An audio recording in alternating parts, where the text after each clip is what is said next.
Welcome to Radio Free Japan, coming to you from behind the Orange Curtain of Southern California. Your host, California. 日本の皆様こんにちは。レディオフリージャパンのカリフォルニアローズです。カリフォルニアローズが何をやっているかということを白板に書いております。主に日本の人々に向けて、バイアスのかかったフェイクニュースに、惑わされてしまっている、洗脳されてしまっている人々を目覚めさせたく動画を始めております。なぜならアメリカと日本が大好きだからです。今日は、コングレス上院議員のバーチェットさんが、CNN の、CNN の、バーマンさんに、インタビューを受けた時の話をしたいと思います。上院議員のバーチェットは、極左の側に立って報道する CNN のバーマンに激怒したということで、バーチェットさんがめちゃめちゃ怒っていました。報道する人の立場としては、議論することではなくて現実を伝える立場にあるのに、完全に、左側の人の立場に立って、議論をしていたので、めちゃめちゃバーチェットさんは怒っておりました。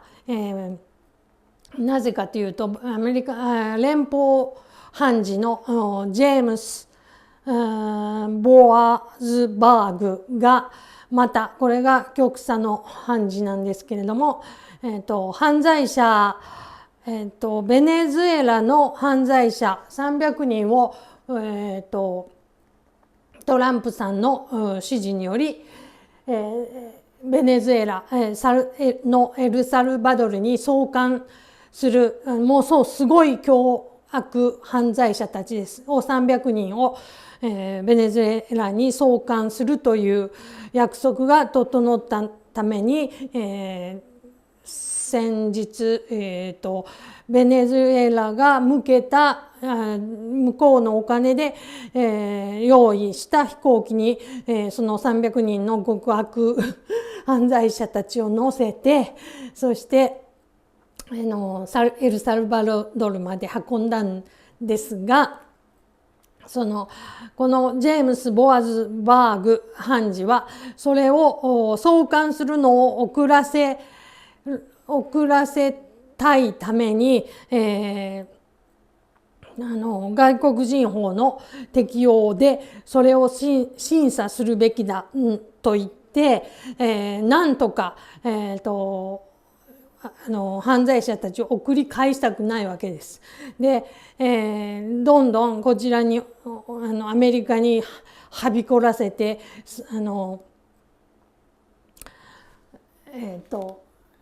意味を放ちたいわけなんですが、それをするために、どんどんトランプの指示によってその国へ、この場合ベネズエラへ送り返されるのを止めたいわけですが、しかしトランプ政権の動きがとても早くて、すでに送り返され300人は、世界で一番きつい、監視の新しく作られた、刑務所ですね、に送還されました。ものすごい体中顔も体も全てのタトゥー入れ墨の入っていないところがないぐらいの人々です。そして着いた時には、コンクリートにひざまずかされて髪の毛を全部坊主に刈られて、足も手も錠をかけられていて、同じパンツとシャツを全員着せられて、そして、数珠のようにつながって、その一番きつい刑務所に入り込まされるところが撮影されておりましたというお話でした。以上。